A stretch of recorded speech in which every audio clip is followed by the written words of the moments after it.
Okay, so before I will start my formal discussion for this day, let us pray. So, in the name of the Father, the Son, the Holy Spirit, Amen. Lord, thank you for giving us this wonderful day. And sorry for all the sins that we have committed and the decisions that we have made that made other people worse. So, thank you for helping us, giving us another chance to prove ourselves and become better. So, help us in our dreams and aspirations in life and help us to become an engineer someday. So this we ask in the name of our Lord. Amen. Okay, so palitan ko lang itong code natin. This is code 472. 473. Okay, so 473-2. Yung isang con kasi natin nakorap. Ito korap.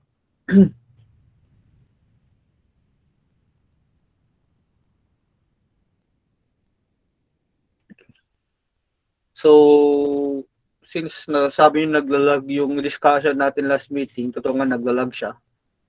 So, therefore, ang ginawa ko, tinignan ko kung saan tayo nag-end.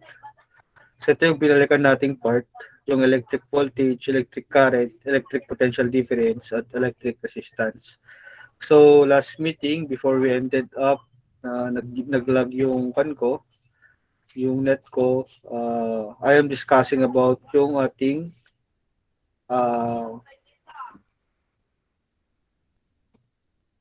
signs and symbols. So, yung symbol ng ating voltage circuit is ganito. So, positive, negative, tapos may terminals tayo. So, ang terminal dito, tinatawag natin itong VT, okay, voltage terminal, at ito naman yung ating VS or voltage source. Okay? So, I remembered, I also discussed about yung other symbol, which is ganito, right? So, meron din tayong VT dito. Take note na itong positive, negative na to are called polarities. Pag sa current naman, ang tawag dyan, directions. Okay? So, the apparatus that we use to measure our voltage is called voltmeter. Okay? So, take note that voltmeter will be connected in parallel with any element.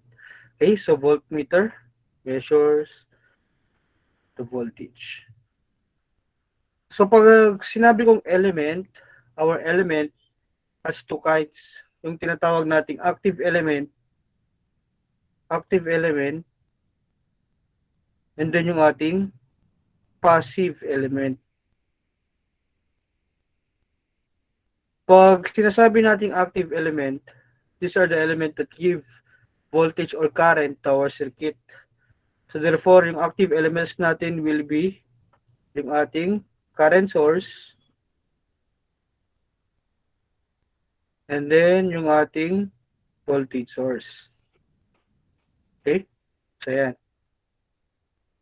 And then yung passive elements natin, these are elements that do not give any voltage or current to the circuit. Instead, they are tinatawag nating absorber. Some are storer. Okay? Yung passive element natin are our resistor, inductor, capacitor. These are our passive elements, meaning they do not produce energy or electricity or voltage of their own. Instead, they are absorbers. They absorb the electricity or energy or power, or they store energy like the energy that comes from our voltage or in our current. So sa tatlong to, isa lang ang ating absorber na talaga, this is your resistor. Sila yung nag-absorb lang ng power, tagatanggap. Okay? Tapos yung ating inductor, these are your storer. Sila yung mga nag-store. Nag-store to ng inductor, nag-store siya ng current, yung capacitor, nag-store yan ng voltage. Okay? So yan. So later on, baka din natin makuha itong topic na to. But ilalagay ko na lang yung ating symbol for inductor. Yung symbol ng ating inductor are ganito. Okay? Coil. Symbol for capacitor, ganito. So take note, baka magbaliktad yung symbol ng capacitor sa symbol ng ating EMF, which is hindi sila pareho. Tingnan nyo, mas mataas yung paa ng isa. Dito parehas sila. Okay? Parehas sila ng height. Next is yung tinatawag nating resistor, which is lagi-lagi natin magagamit as we go on with our discussion. Okay? So, yan. Next is yung ating electric current. Okay? So, the symbol for our electric current, ganito lang yan. Pag meron ng voltahe agad sa ating circuit, syempre pag may voltage, in order to produce power, para gumalaw yung charge natin, kailangan natin ang tinatawag nating electric current. Okay? So sometimes yung electric current natin, ganito lang yan. Linalagay nilang ganyan, which means it gives our direction. Okay? Yung direction ng ating kuryente. So yan. Okay? So assumed direction yan, katulad ng forces nyo na may assumed direction. Kasi ang isang current ay isang vector quantity yan. Okay, may direction. Next is yung ating electrical current. Okay? So yan pala, yung i-source ko, electrical current. So pag current source naman yung binigay sa circuit, ganito siya. Okay? So yan, yung ating current source, yung symbol ito. Tapos ito yung kanyang terminals. Okay? So take note, in a series circuit, your current is equal to any other elements. Pag parallel naman, voltage are equal. So, hindi ko lalagyan yan ng IT. Okay? So, ilalagay ko dito is I. So, from here, pwede ko rin itong isulat because this is a direction, pwedeng pababa yan. It indicates negative going to our lower potential. So, yan. So, ito yung ating mga symbols ng ating electric current. Yung apparatus na ginagamit sa ating electric current is called ammeter. Okay? Ammeter. Used to measure the amount of electric current. Always remember that if you are using an ammeter, it should be connected in series with our circuit. Okay? With the circuit or with the branch of any element. Unlike your voltmeter, it should be connected in parallel. Pag voltmeter, parallel. Pag ammeter, in series. So, yan. So, take note na pag nag-measure kayo ng DC quantity, dapat naka-DC quantity din yung ammeter nyo or yung voltmeter nyo. Pag AC quantity naman, dapat naka-AC quantity yung ammeter nyo or yung voltmeter nyo. Take note na ang system ng bahay nyo na ginagamit is 230 volt AC voltage yan. Okay? So pag AC, generally ginagawa nila, ganito lang yan.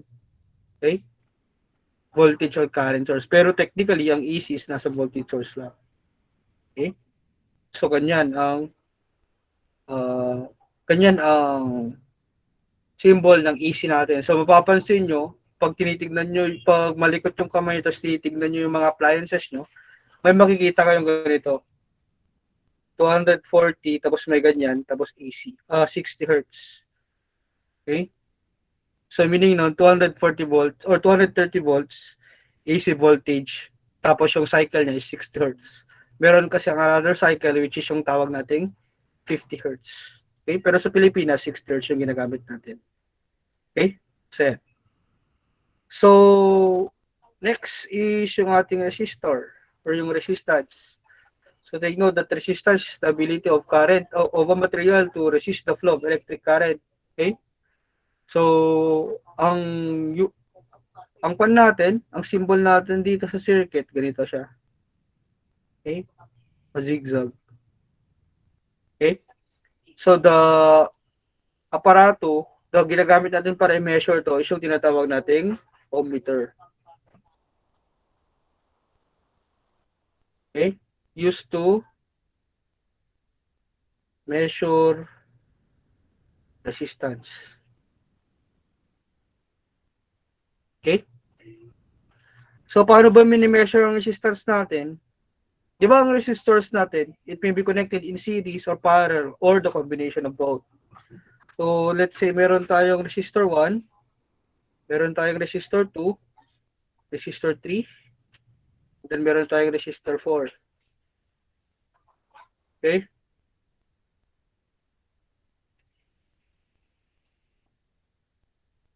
Pag gusto mong i-measure yung resistance 4, ito lang ang i-measure mo. Okay? Ilalagay mo lang dito yung ohmmeter mo. Dapat, pag nagme-measure ka ng ohmmeter, dapat nakapatay yung source.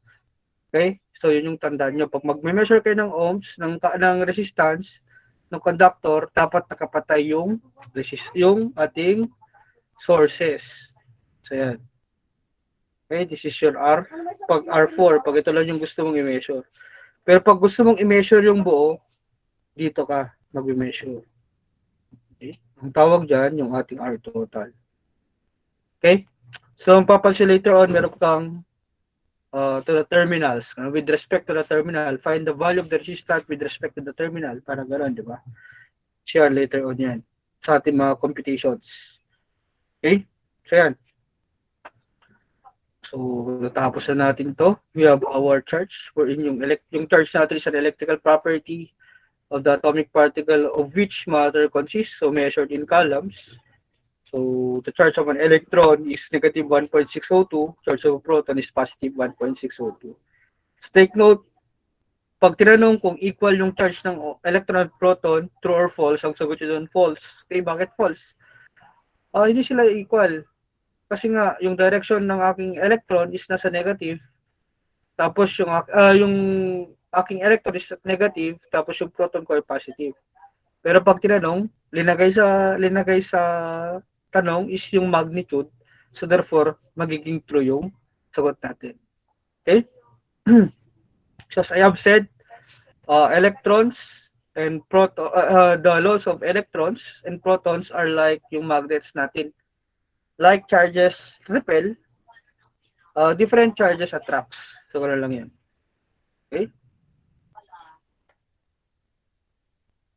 So yan. So itong mga mass ng mga proton at electron nyo, huwag nyo na itong ikabesa. Kaya lang brain cells nyo, punta lang kayo sa shift 7. Okay? Shift 7. Kasi itong shift 7, andito yung constant. Okay? So, sa constant nyo, para ma-master nyo yan, syempre, kailangan nyo lang ilista yan sa kahit anong index card. Then, syempre, ilagay nyo yung unit. Yung 1 to 3, masses yan ng proton, electron, neutron, kung hindi ako nagkakamali. Okay? So, pag shift 723, shift 723, yan yung tinatawag nating elementary charge. Yan yung magnitude ng charge of proton or electron. Okay? So, yan lang. Gamitin yung calculus nyo lalang-lalo na sa board examination. Hindi yan magkakamali. Kaya lang nagkakamali dyan. Okay? So, yan. Okay? So, electric current, just like your voltage, may dalawa tayong system dito. We have our direct current and we have our alternating current. Okay, in nature, itong direct current is that sinusoidal to na maliit. Pero filtered lang kasi to, na filtered, kaya hindi to napapansin. Okay? But technically, in theory, ganito natin na-represent ang isang direct current circuit. Ibig sabihin, yung current niya, yung voltage niya, or yung current niya is at constant magnitude. Okay? Constant magnitude. Depending on the load. So, take note na yung current natin actually sa wires natin, nagde-depend dyan kung anong klase yung load natin. Okay? So, yan. And then, of course, yung ating alternating current, this is sinusoidal. Sinusoidal siya. So, maraming types ng sinusoidal pag nag-solve kayo sa book. But actually, this sinusoidal, pag linaro mo to sa oscilloscope, maraming mukha yan. Okay? Pwede yung maging isang triangular wave. Pwede rin natin yung i-convert sa isang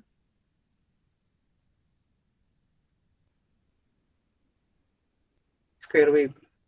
Okay? Actually, pag solving naman, mas madali itong dalawa kaysa dito eh. Di ba? Mas madali itong dalawa kaysa dito. Lalong-lalo na pag sanay kang kumuha ng lights. Okay, yung y is equal to mx plus p, yung equation ng line natin. Okay? So ito lang. Balikan ko lang to ulit. Ito. So take note na pag ni-represent natin to sa circuit, so this is our battery which is measured in volts, EMF, pag battery, electromagnetic force yung tawag natin which is voltage source. Tapos ito yung resistance ng ating wire. Okay? Minsan sa sobrang baba ng resistance ng wire natin, kasi nga ang conductor or wire needs to have a very low resistance para konti lang yung voltage drop natin. Minsan, tinatanggal na yung resistance niya, no? Okay? Nire-neglect na kasi nga sobrang laki. Pero sa akin, inalagay ko pa rin. Nasa theory tayo, no? Okay. So, tapos ito yung ating lamp. R lamp. Ito yung ating R wire. Okay, so ito lang yung circuit representation nito para makita nyo kung ano yung, kung paano siya re-represent sa isang circuit. Okay?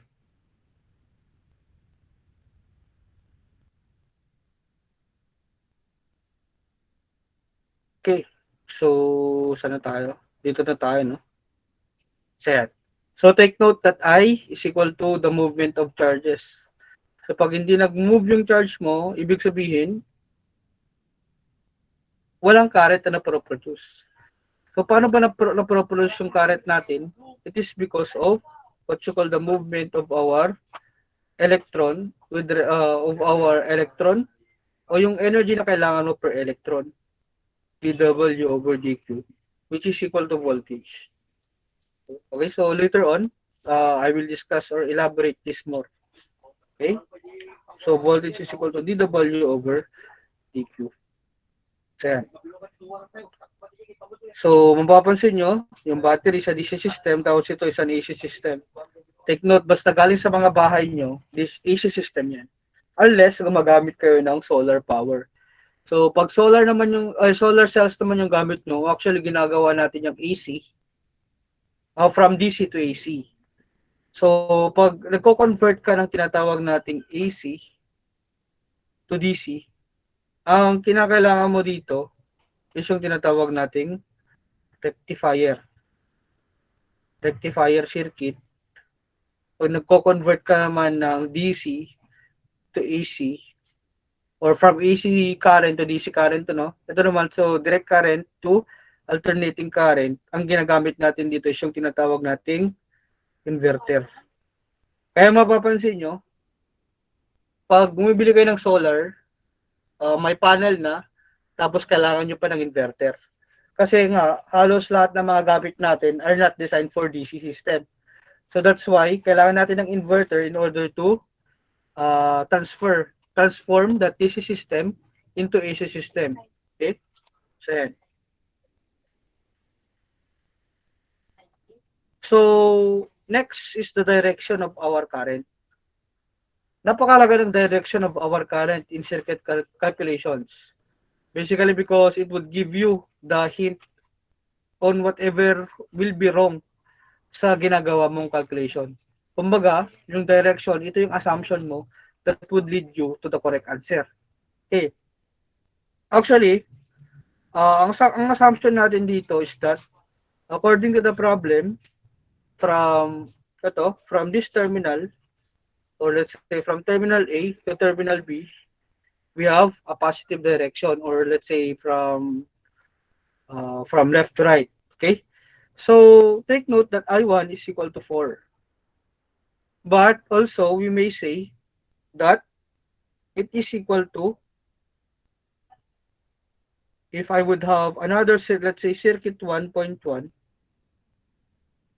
if I would give another direction, let's say it is going against our original direction, this one. Okay, so if you are against the original direction, let's say I will have another direction of current which is going against this direction. Okay, so take note that, let's say I have let's say I2 is equal to 4. take note that this I2 is equal to 4, which is going to this direction, is equal to I2 is equal to 4, so it is equal to I1, which is equal to negative 4. So yan. Ito yung isipin nyo, ito yung pre-assumed direction natin. So pag sinalungat mo yan, gamit itong direction na to, o nagbago ka ng direction or may assumption ka na bago, so itong direction na to, pag kinuha mo, pag equal siya dito, is yung negation, which is i-negate mo siya. So instead na I2 is equal to 4, so therefore I1 is equal to negative 4. Or, let's say, yung direction mo naman dito is, let's say, yung current mo dito, sabihin natin I2 is equal to negative 4. Okay, so I2 is equal to negative 4. So therefore, pag kinuha mo yung assumption mo, which is yung direction papunta dito, so therefore, pwede kong sabihin that I2 is equal to 4. Okay? So ganoon lang yan. Pag ito yung pre-assumed direction sa current mo, tapos may sumalungat, inenegate mo lang to para maging equal sila dito. Okay? So, dito naman, sa circuit to natin, yung negation nito is that equal to pag ganito yung ginawa mo.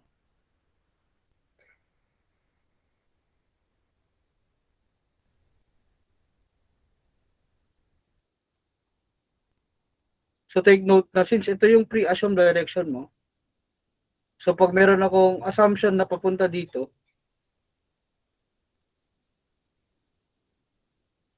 okay? So, since ito yung pre-assumption natin, let's say yung papunta dito is I is equal to positive 3.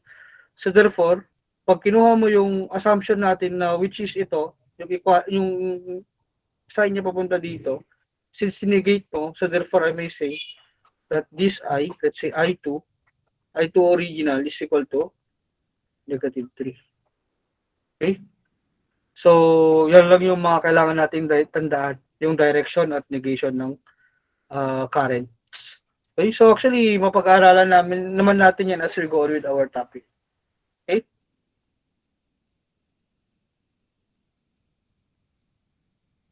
So, yan. So, in a current flow, may dalawa tayong current flow talaga na ina-assume. Okay? Kung ano yung magiging gamay mo, syempre yun yung gawin mo. Okay? So parang moment lang to eh. Meron tayong ginagawa na counterclockwise positive or clockwise negative. Parang gano'n, di ba? So katulad lang din to kasi ng current. Pag inassume mo na yung moment mo na clockwise is positive, so therefore, yun na yun. So pag nag-counter ka, ibig sabihin that would be negative. Okay? So yung synonymous na yung synonym ng isang direction ng current sa mechanics nyo is yung direction ng isang moment. Okay? So dito naman, pag going to the right positive, ibig sabihin going to the left negative. Ganun lang. Okay? Or let's say pagpapasok positive, pagpalabas negative. Mga ganung bagay ang ating current direction dito. Okay? Just like yung moment nyo. So, in our current flow kasi, meron tayong two types ng current flow. Meron tayong tinatawag na conventional flow. So, pag conventional flow, ang kadalasan nating ginagawa dito, conventional flow, is we have our from higher potential to lower potential. Okay? So, pag electron flow naman is from lower potential to higher potential.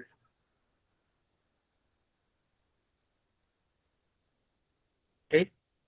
So, itong conventional flow kasi natin, from the word conventional, parang ito, parang let's say meron tayong labasan ng tubig dito. Okay? So take note na pag yung tubig natin, tapos yung lalagyan nating tubig, let's say drum to, tapos ito yung tubig natin. Pag parehas sila ng laman or parehas sila ng height kung saan mo ilalagay yung hose, anong mangyayari? Di ba hindi gagalaw yung hose? Okay, walang tubig na pupunta dito. Okay?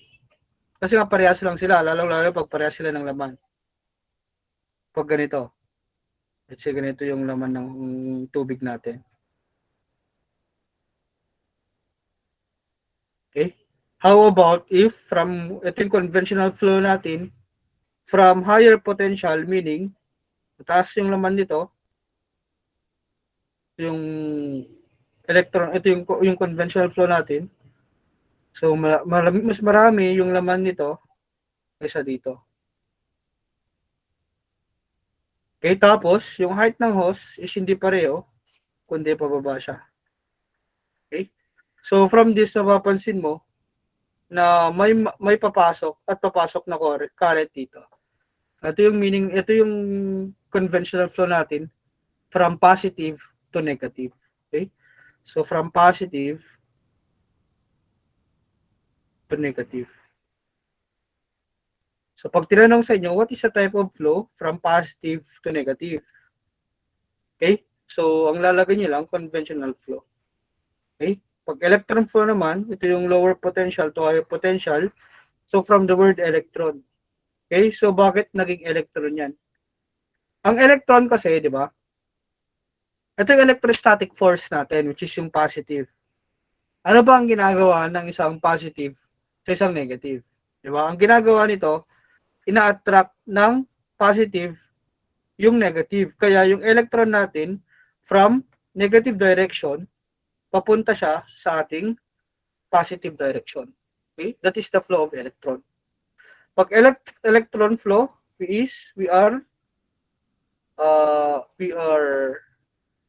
going with the flow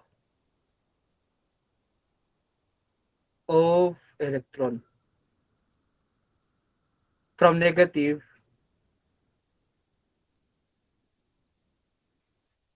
to positive. So yun lang, pag electron flow.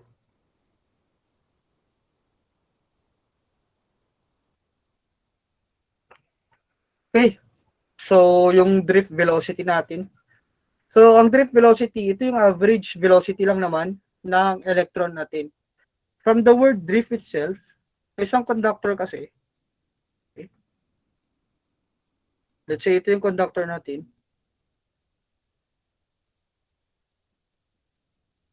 Di ba nakalagay or sa isang diagram ang ginagawa natin? Ganito yung flow, di ba? Maganda. Which means uniform, okay? So from negative to positive. But actually, yung electron flow is hindi ganyan.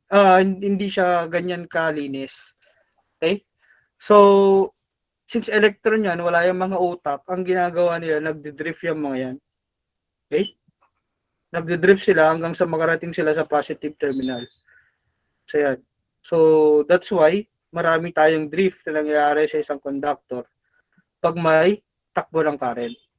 But, meron tayong average velocity, which is yung tinatawag nating drift velocity, which would be the velocity of all the electron that is inside this conductor. Okay? So, the drift velocity, okay, yung random motion natin, will result in the collision with metal ions. So, take note, no? So, mapapansin niyo ito yung electric field natin, kinukuha niya yung electron. Okay? So, yung VD natin is yung electron flow from this negative papunta sa direction nito sa positive natin. Okay? So, drift velocity is equal to this formula, I all over NEA. Okay? So, mahaba yung derivation yun, kaya hindi ko na rin i-derive. So, VD is equal to drift velocity, I is equal to the current flow na na-produce ng drift velocity nito. Okay? Free electron density. Okay? So, electron per meter cube yan. And then, of course, yung ating charge ng ating electron. which is 1.602 times 10 raised to negative 19, yung magnitude na lang. Then, of course, yung cross-sectional area natin. So, yung cross-sectional area natin is ito. Yung cross-sectional area ng isang wire. Okay? Yan yung gaano kataba. Okay? So, yan. So, let's solve some of our conceptual problem. So, konti lang to. So, pag na-solve natin ito lahat, tapos yung klase natin for this meeting. Okay? So, next meeting na tayo, voltage na. So, yan. So, for problem number 1, we are asked to find how many columns are represented by these amounts of electron. So, letter A, we have 6.482 times 10 raised to 17. So, letter A. Napakadali lang actually ng mga natin, ng mga problem solving natin dito. So, how many columns are represented by this amount of electron? So, first one, sa letter A natin, yung number of electron is equal to 6.482 times 10 raised to 17 electrons. Okay? So, pag tinatanong yung amount of charge, so charge is equal to, we have 6.482 multiplied by 10 raised to 17 electron multiplied by, per electron, we have 1.602 times 10 raised to negative 19 or let's say negative 2. Okay, kasi nga electron. So we have columns per electron. Tama ba? So one electron is equal to 1.602 times 10 raised to negative 19 columns. The charge of an electron. So ang gagawin natin, kakancel natin yung electron, yung matitira is columns. So we'll have, so gamitin natin yung calcu. So 6.482 times 10 raised to 17 multiplied by shift 723. Okay, so we have 0.103853 columns. So ganito yung ginawa ko, kaya yan yung nakikita natin.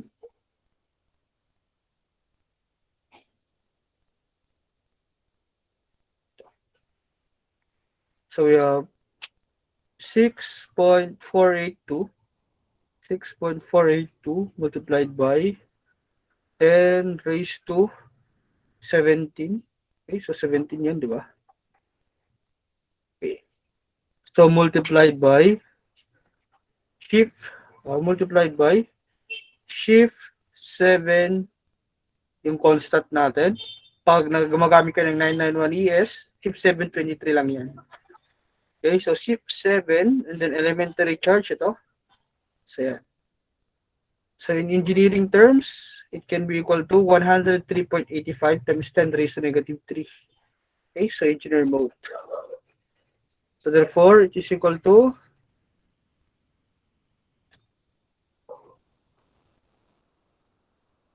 103.85 times 10 raised to negative 3 columns, or it is equal to 103.85 millicolumns. Pero pag yung nasa instruction is to the nearest whole number, syempre ang ilalagay nyo dito is equal to 104 millicolumns. Okay? So, pag sa LMS, syempre, di ba meron kayo nakikitang blank na ganyan, tapos may makikita kayong unit, let's say millicolumn, so syempre yan yung ilalagay nyo. Okay? Pero, pag linagay dyan is, let's say, blank microcolumn, ang gagawin nyo, i-convert nyo ngayon to sa microcolumn, ang lalabas, it is equal to 103,853. Okay? Microcolumns. So, pwede ko bang gawin yun? Of course, pwede, di ba? So, that's why you should familiarize yourself in our scientific notations. Okay? So, for our letter B, Letter B tayo. We have 1.24 times 10 raised to 18. So, number of E is equal to 1.24 times 10 raised to 18 electron.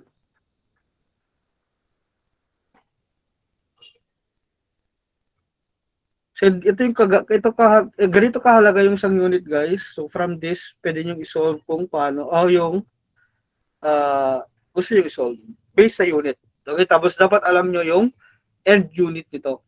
Okay? So, from here, our columns is equal to 1.24 times 10 raised to 18 multiplied by E, which is equal to 1.602 times 10 raised to negative 19 column per electron. So, take note, this is electron. So, note, no? Itong electron na to, hindi ito ibig sabihin na elementary charge yan o yung 1.602. Ang meaning lang yan is electron. Okay? So, from here, per electron siya, matatanggal yung electron natin. So, we'll have a value equal to 1.24 times 10 raised to 18 raised to 18 multiplied by 723. So, we have a value equal to negative 0.1986699, or it can be written as 198.67 millicoulombs, or it can be rewritten as 199 millicoulombs. Okay? So, yan. So, let's have our letter C. Letter C. So, number of electron is equal to 2.46 multiplied by 10 raised to 19 electron. So, charge therefore is equal to 2.46 times 10 raised to 19 electron multiplied by 1.602 times 10 raised to negative 19 columns per electron. So, we'll have a value equal to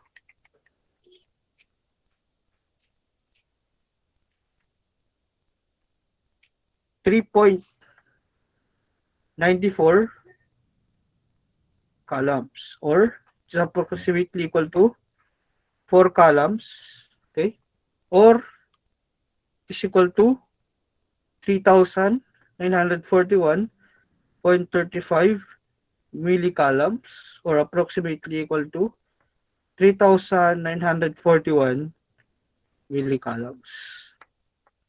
Okay. So, yan. So, letter D, this will be a learning task.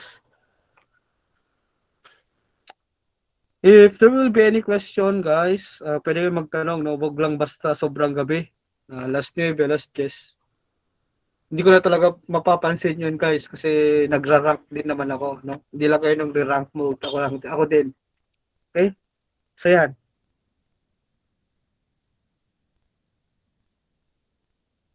Next.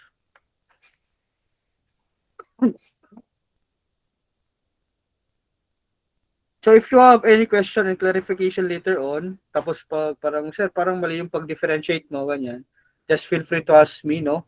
Basta send mo na rin sa akin yung solution mo para mabigyan kita ng corresponding additional point pag sa seat works and quizzes.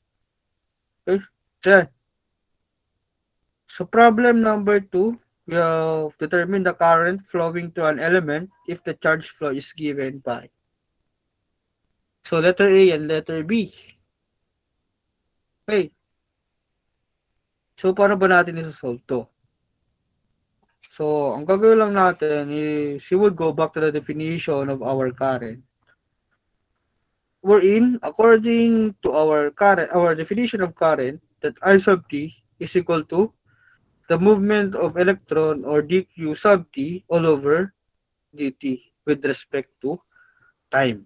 Okay? So, yan. So, I sub t is equal to dq of t all over dt. So, from this example, I have my 80 squared plus 40 minus 2 columns. So dito, ang style nito para hindi kayo malito, wag nyo munang ilagay yung ating unit. Later na yan, after natin ma-differentiate. So I sub t is equal to the derivative of 8t squared plus 4t minus 2 with respect to dt. Okay? So, paano ba natin differentiate to? Addition rule, no? So we have, and then power rule. So from here, I will have 16t plus 4, syempre. Basic lang sa inyo to. So I sub is equal to 16t plus 4 columns. So this will be our answer for our I sub t. So take note that I is a function of time. Okay? So,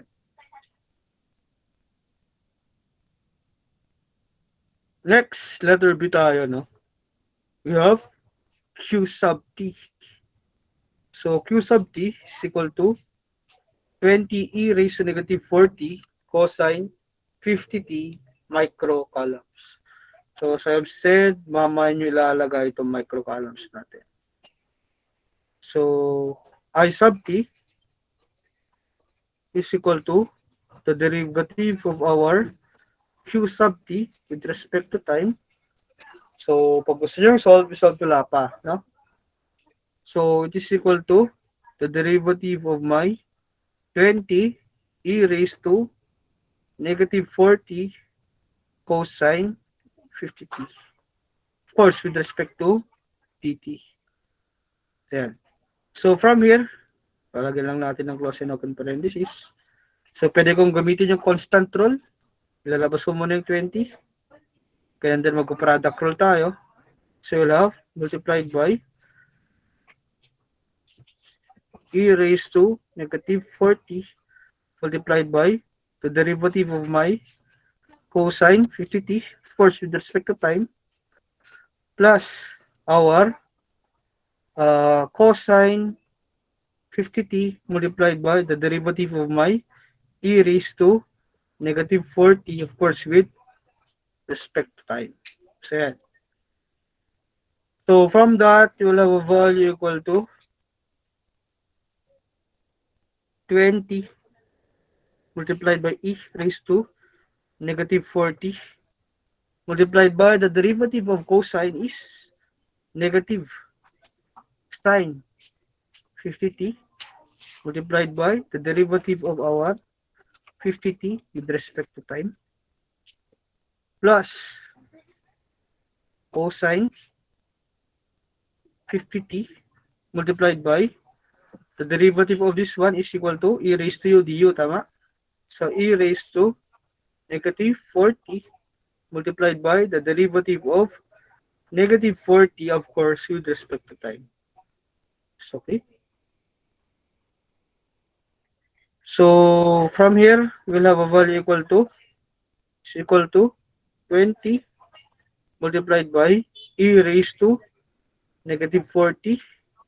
So multiplied by negative sine 50t multiplied by the derivative of 50t is equal to 50 plus cosine 50t multiplied by, of course, our e raised to negative 40 multiplied by the derivative of negative 40 is equal to negative 4. So, yan. So, from this, we've already differentiated the equation. Gagawin na lang natin is to simplify by paano ba natin i-manipulate yung equation. So, ngayon, titignan natin kung ano yung mga like terms. You can see that we have our negative, okay, in our e raised to negative 40. And of course, we have our 4 and 50. So, yung common factor nila yan is 2. So, therefore, pero ilabas yung aking negative 2 and e raised to negative 40. That means that I will have a value equal to negative 2 multiplied by 20 is negative 40. So, e raised to negative 40 multiplied by 50 divided by 2 is equal to 25 sine 50t. So yan, 50t plus 2 cosine 50t. So lalagay natin yung ating current which is in microampere. Okay? So, number 1 rule, pag naka-microcoulombs, naka-millicoulombs, dapat ang ilalagay nyo dyan is milliampere, microampere, or whatever the prefix of this unit will be. Okay? So, yan. Actually, sisilong sa inyo, no? But of course, study nyo pa rin. Baka mamaya masimplihan kayo ng derivative. Okay? Mahirap na guys. Quiz yan or sheet work. Sheet work or quiz, talagang hindi yan yung gawin katali. Okay? Tapos 3 items lang. So yan.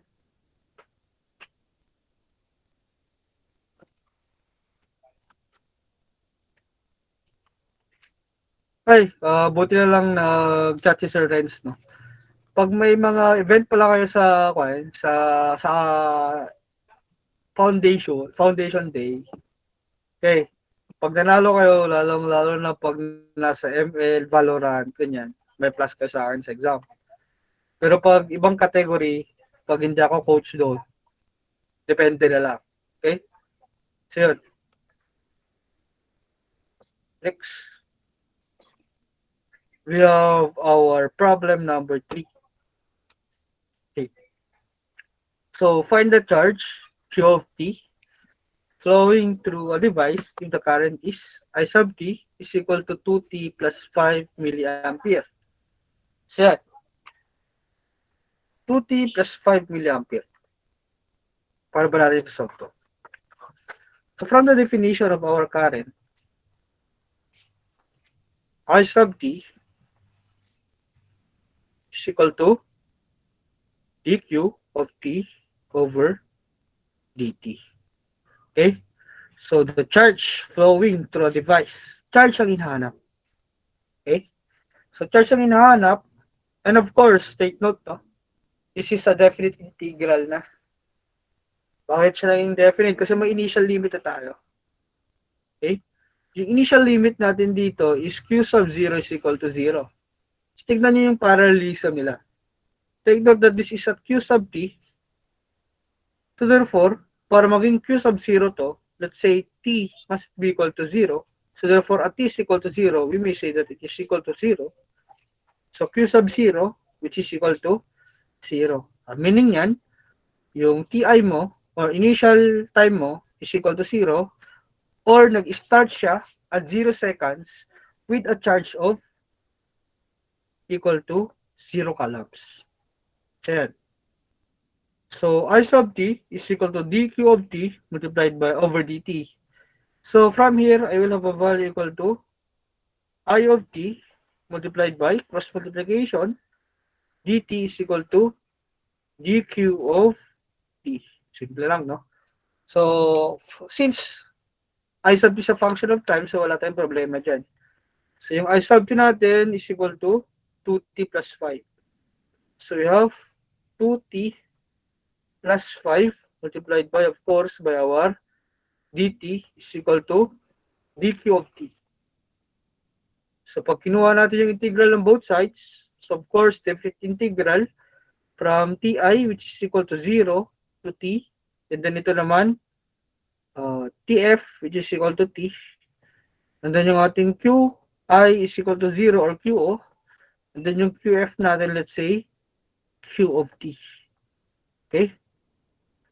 So from here, I will have a value equal to 2t squared all over 2 plus 5t. Kaya hindi ko nalalagay yung plus c, no? Kasi nasa definite integral tayo. So from there we have yung upper limit and lower limit natin is from ti is equal to 0 to tf or equal to t, which is equal to the integral of q of t is just equal to q of t from our initial value of charge which is equal to q sub 0, which is equal to 0, and my q of t is equal to q of t. Okay? So from that, I will have a value equal to t squared plus 5t from 0 to t, which is equal to q of t from 0 to t. 0 to q, I should say. Set. So from here, I will have a value equal to t squared plus 5t less t 0 squared plus 5 multiplied by 0 equals q less 0. Diba? Upper limit less lower limit function niya. So therefore from here, this is 0. So therefore I will have a value equal to t squared plus 5t is equal to our q. So papalitan ko lang yung aking position. So q of t is equal to t squared plus 5t millicoulomb. Okay. Napakadali, no?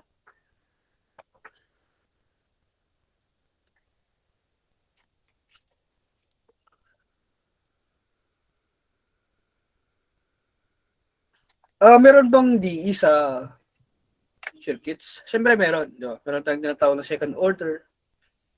Meron din gano'n. Pero sa call lang yun, sa circuits 1. Hindi ko na ituturo sa inyo. Okay? Next, we have our I sub t.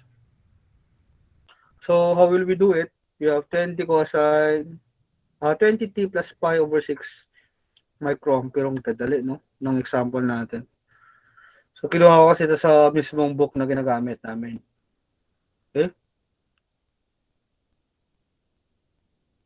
But pwede akong gumawa ng sarili kong problem, no? Okay lang naman. Diba? So, alam ko namang magaling kayo sa algebra, trigonometry, sa integral, at differential. Of course, no? So, yan. So, we have 20 cosine 10t plus pi over 6 microampere. Take note, microampere, microcoulombs. Okay? So, ang meaning ng equation na to is that at time equals 0, meron na tayo dating charge na 2 microcoulombs.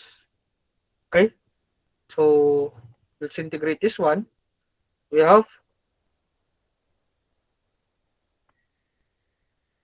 I sub t is equal to dq of t over dt. So, therefore, I sub t is equal to, I sub t dt is equal to dq of t. So, getting the integral of both sides.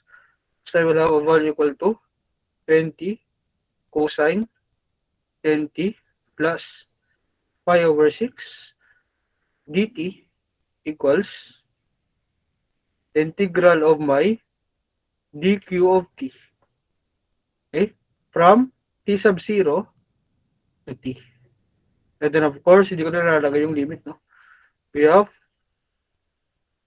2 microcoulombs to tf o q of t. Okay? So, dito kailangan natin mag-substitution wherein yung u natin, let u be equal to 10t plus pi over 6. So, if we differentiate this one, we have du over dt is equal to 10. So, therefore, du is equal to 10 dt. And from this, I may say that dt is equal to du over 10, which is, yung 10 natin is, yung 1 over 10 natin is equal to our neutralizing factor. Tama ba? So, from here, I will have 20 integral from 0 to t cosine 10t plus pi over 6 is equal to u cosine u, and our dt is equal to du over 10. Okay, so from here I will have a value equal to 20 over 10 is equal to 2 integral from 0 to t cosine u. Okay? So, ang integral ng cosine u is equal to negative sign, tama? Positive sign, I should say. So, positive sign u. So, 2 from 0 to t, from 0 to t. 2 sine u.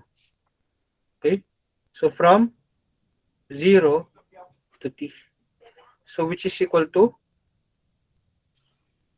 integral ng ating q sub t is equal to q sub t from 2 microcolumns to our q of t. Okay? So, from here, I will have my sine u. My u is equal to, our u is equal to 10t plus pi over 6. So, therefore, substitute lang natin yan dyan.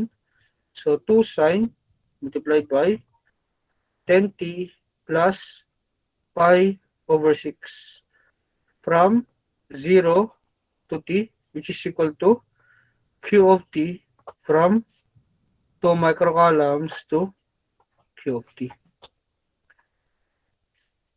So, for this, I will have a value equal to 2 sine 10t plus pi over 6 less, siyempre yung t natin no, nandito na, less 2 sine 10 multiplied by 0 plus pi over 6 equals q sub t less our 2 microcolumns. So take note na since microcolumns to, tapos this is at the scale of microampere, so therefore I may say that this is also in microcolumns. Okay? So yan. So from here I will have 2 sine 10t plus pi over 6 less 2 sine pi over 6 equals q of t less 2 microcolumns. So, okay, huwag natin kakalimutan, naka-microcolumns to. So, 2 sine pi 6 shift pi over 6 is equal to 0.018. Pag ganyan yung nilagay nyo, it is already wrong. Okay? Dapat, pag nag-solve kayo ng mga pi, tapos sa loob ng sine, ang gagawin nyo is that convert nyo yun sa ating rad, may radian. So, therefore, we'll have a value equal to 1. So, from here, I will have 2 sine 10t plus pi over 6 minus 1. So, take note, naka microcolumns tayo. This is equal to negative 2 microcolumn plus our q of t. So, transpose ngayon yung negative 2 natin dito. So, magiging positive 2 less 1 microcolumn, magiging positive 1 siya. So, therefore, I will have a value equal to 2 sine 10t plus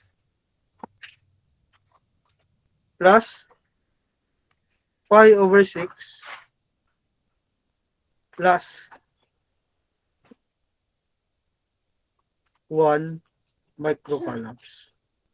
Okay, is equal to our q of t. So, yutin ko lang. So, q of t is equal to 2 sine 10t plus pi over 6 plus 1. Okay? Microcolumns. So, yan. Step by step yan, no?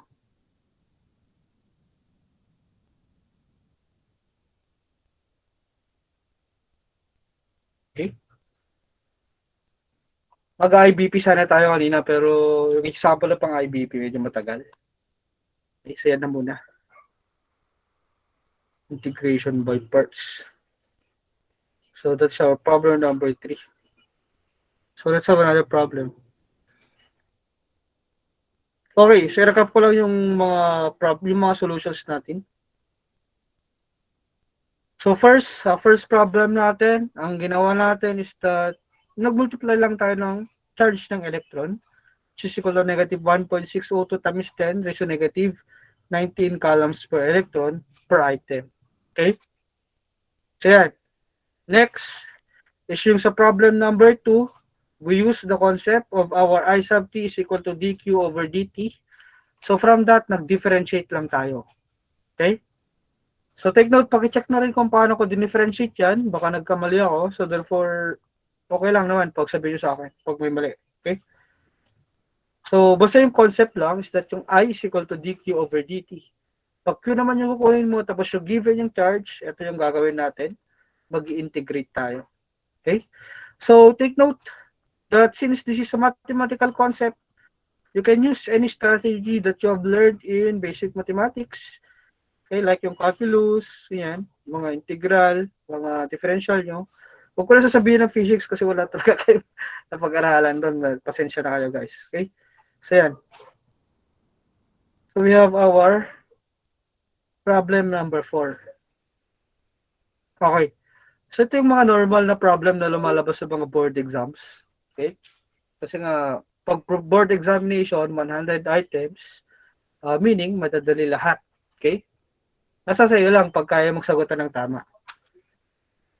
So, a current of 3.2 ampere flows through a conductor. So, calculate how much charge passes through any cross-section of the conductor. Ayan.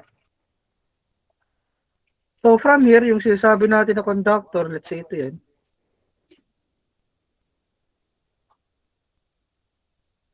Okay. So, ito yung conductor natin. So, lagyan ko na rin ng balat para mas maniwala kayo.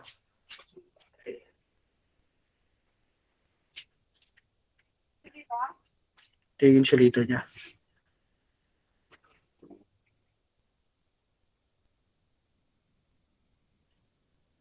So, ito yung mga conductor natin pag pinati.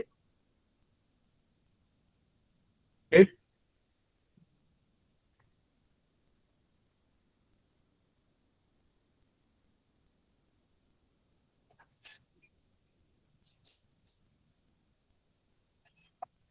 Check. So, yung conductor natin is yung kulay yellow na nakikita nyo pag nagbukas kayo ng wire. Okay?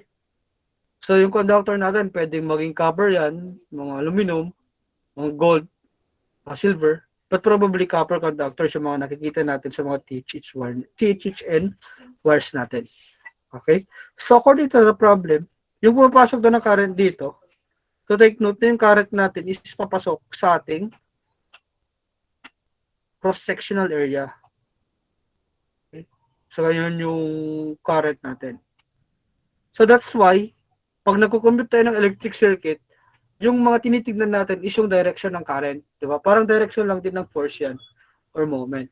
So from this, the direction of current is going into our conductor.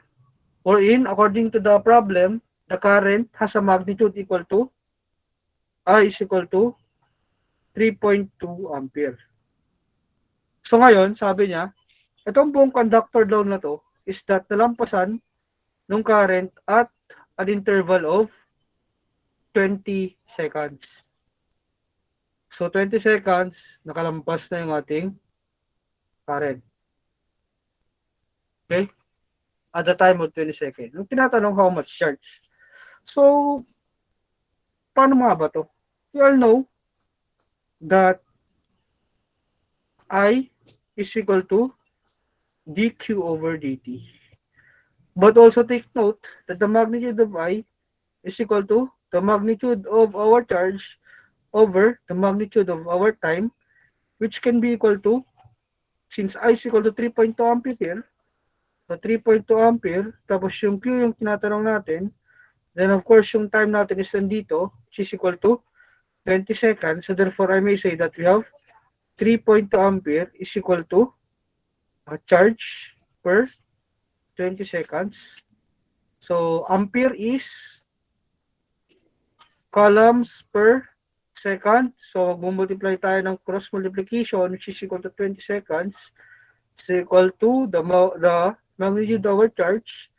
The charge therefore is equal to, cancel natin yung S, so 3.2 multiplied by 20, we have our 64 coulombs. Di ba? Napakadali. Pang board exam. So yan. Next. So let's have our problem number 5. Okay. So graph na. So ang sinasabi nito is sketch natin yung corresponding current. Okay. Ito ngayon ang magiging diskarte natin dito. Siyempre, wala naman tayong i-charge sa graph, di ba? Unless, pag integral yan, kukunin lang natin yung area. But since hindi naman to integral, kukunin natin yung differential at gusto nyo i-sketch yung graph natin, ang pinaka-procedure lang natin dito is first, syempre kunin natin yung, titignan natin kung ano yung magiging magnitude ng current natin, di ba? So, first procedure, therefore, is to get the equations from the different interval. So, paano ba natin i-classify yung intervals natin? We'll classify our intervals based on the time when the charge goes up, the peak positive peak value, and the charge goes down to the negative peak value. Okay? So, dito, mapapansin mo that we have 50 columns. Pataas siya. Okay? From 0 seconds, pataas siya. So, therefore, we will classify this as our first interval. Okay? So, first interval, we have 0 to our 2 seconds. First interval. Second interval, of course, galing dyan, syempre kailangan natin bumaba.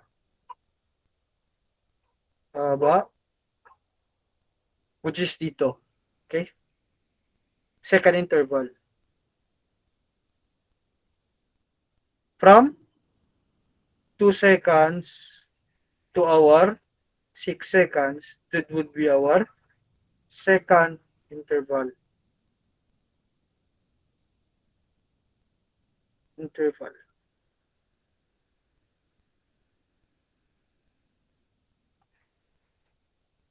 And then, lastly, yung ating third interval kung saan yung graph natin tumaas. Ito.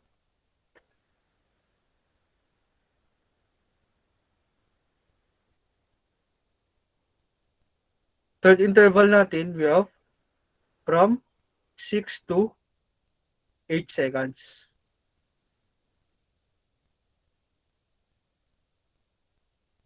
So ngayon, ang gagawin natin dito, kunin muna natin yung equation natin sa first interval. So paano? Balik tayo sa geometry. Okay? So at first interval,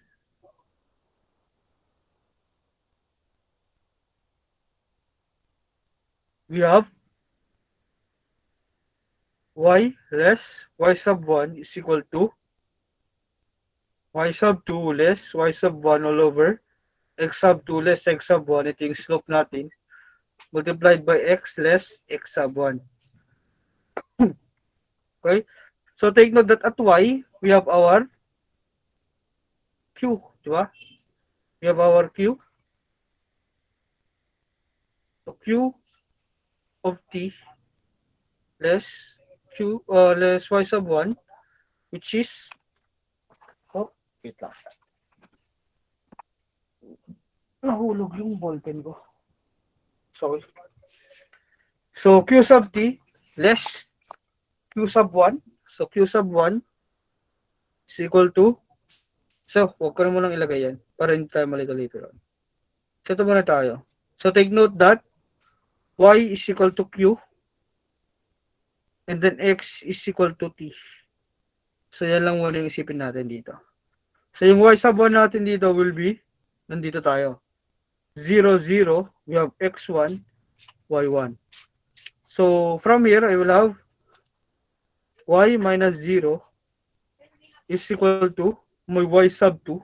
At yung y sub 2 natin, so 2 and 50. So x sub 2, y sub 2. So we have 50 less 0 all over 2 less 0 multiplied by x less 0. So from here, I will have a value equal to y is equal to 50 over 2 is 25 multiplied by x less 0. So from here, I will have y is equal to 25x. So meaning, I will have a value equal to q of t is equal to 25t. Diba? X natin is equal to t at interval 0 to 2 seconds. From 0 to 2 seconds. Okay? Next. Second interval from 2 to 6 seconds. Okay? From 2 to 6 seconds. So therefore, ito na yung magiging x sub 2 natin. So ilalagay ko na lang dito para hindi na mapapalitan. So yung y sub 3 natin and x sub 3 natin. Wherein our x sub 3 is equal to 6 and our y sub 3 is equal to negative 50. So from here, papalitan ko ng equation, we have y less y sub 2 is equal to y sub 3 less y sub 2 all over x sub 3 less x sub 2 multiplied by x less x sub 2. Okay? So yung y less y sub 2 natin, so we'll have a value equal to y less, yung y sub 2 natin is 50 equals y sub 3 will be equal to negative 50 less 50 divided by my x sub 3 which is equal to 6 less yung y sub 2 natin, yung x sub 2 natin is equal to 2 multiplied by x minus 2. Okay? So x minus 2 yung x sub 2. Okay?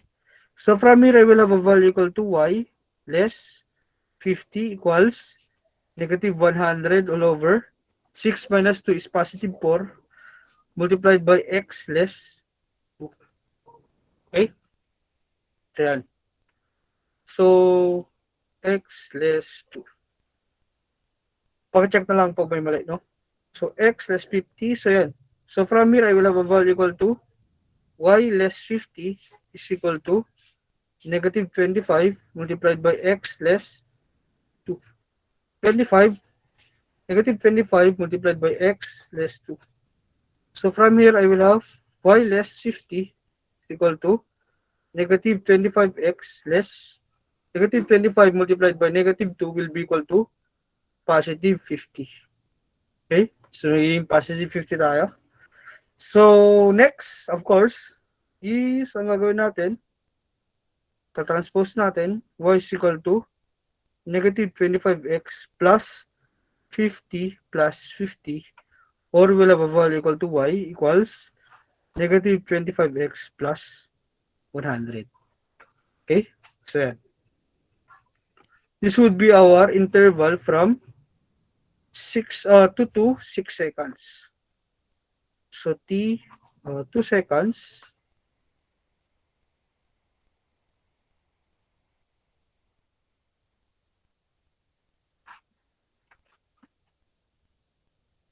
Okay? So, 2 seconds.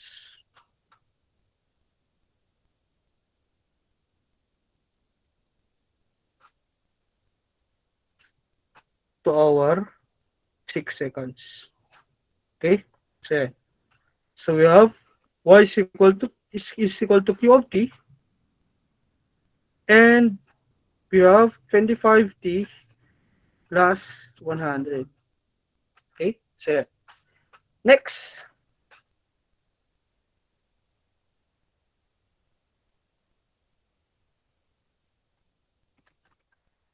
negative 25.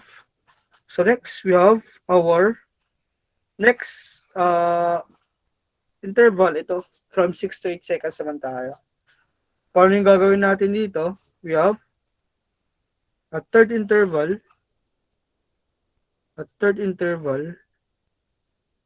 So, syempre, ang lalagay natin dito will be our y4, x4 and y4.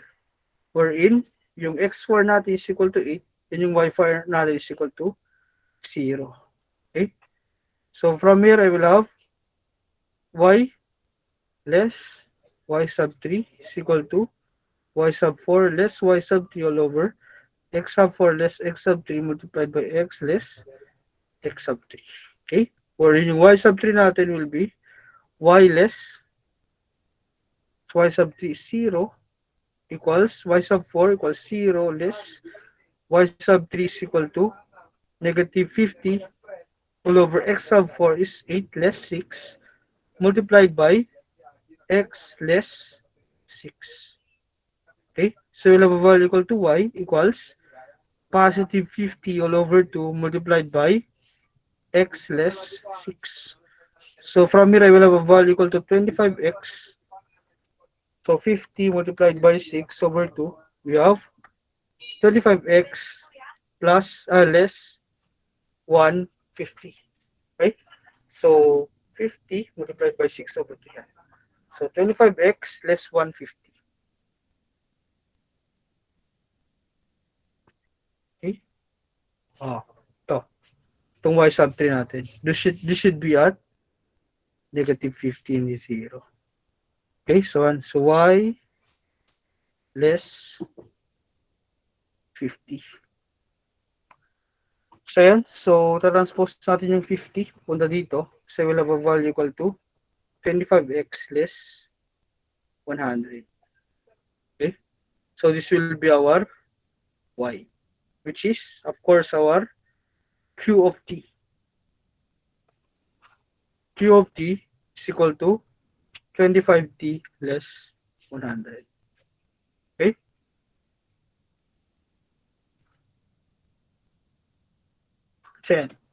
So, meron na tayong Q of t at each interval. So, ang gagawin natin ngayon is that we would differentiate this. Okay? So, sa first interval, yung integral natin, yung value natin is, ano yung first interval natin? Ito. So, therefore, the derivative of Q of t at first interval is equal to the derivative of 25t with respect to time is equal to 25. Next interval is ito. Yung derivative nito is equal to the derivative of negative 25t plus 100 is equal to negative 25. Okay? And then yung third natin, yung third interval natin, which is from 6 to 8 seconds, we have 25t plus 100. So pag kinuha natin yung derivative nito, we'll have a value equal to positive 25. Okay? So from that, is equal to. Okay? So from that, mapapansin mo na pag kinuha natin yung graph nito, which was stated by the problem, so gagawa lang tayo ng graph. So yan. So ang ilalagay nating graph is from 0 to 2 seconds.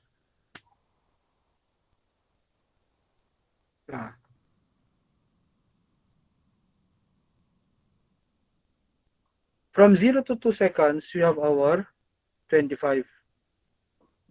Tapos yung isa, nasa negative 25, tatanggalin natin yung t. This will be ampere, this will be seconds, or our time. So from here, from 0 to 2 seconds, dito, 2 seconds, we have positive 25 ampere. And then pababa to, from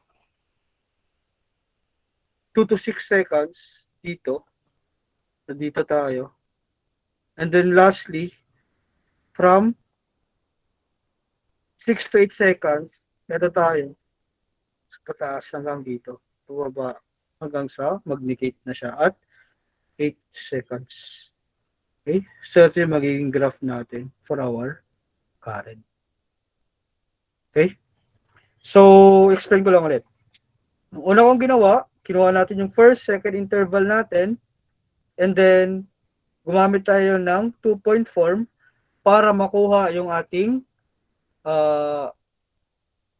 equation ng ating graph wherein t is equal to x is equal to t from x axis tapos y axis which is equal to q And then after natin nakuha yung ating graph, yung mga equations ng graph natin, dinifferentiate natin siya. So why? Because I is equal to dq over dt. Okay? So, mapapansin nyo that yung nakuha nating current is equal to constants, no? So, ito yung tinatawag nating square wave. Square wave to. Okay? Bakit naging square wave? Kasi nga yung charge mo nasa linear. Eh, pag linear yung charge, automatically, yung magiging charge, yung magiging current mo is square wave. Okay? So, from here, kinuha natin yung ating different intervals from 0 to 2 seconds, and then from 2 to 6 seconds, and then from 6 to 8 seconds. Hanggang sa matapos yung ating charge, yung ating graph ng charge. Okay? So, nag-zero siya dyan. So, yan.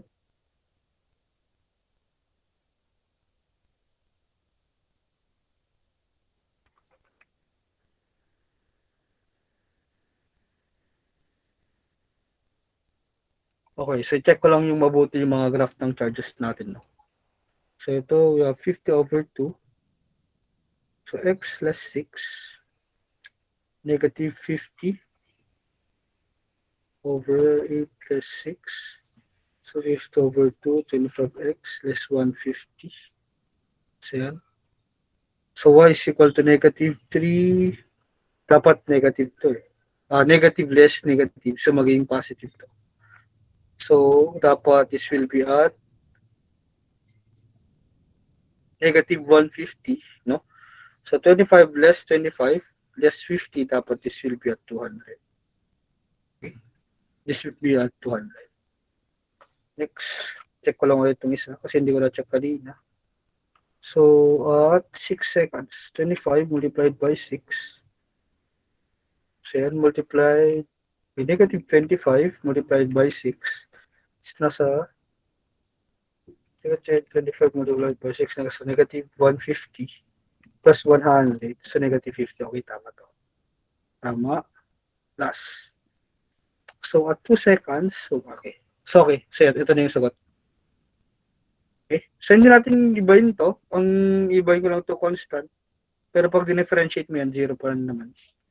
Okay? So, yan. So, if there will be any queries in the solution, just feel free to ask. Okay? Basta wag lang masyadong gabi, guys. Okay, so for your final attendance for this evening, screenshot nyo na lang and then you may now go.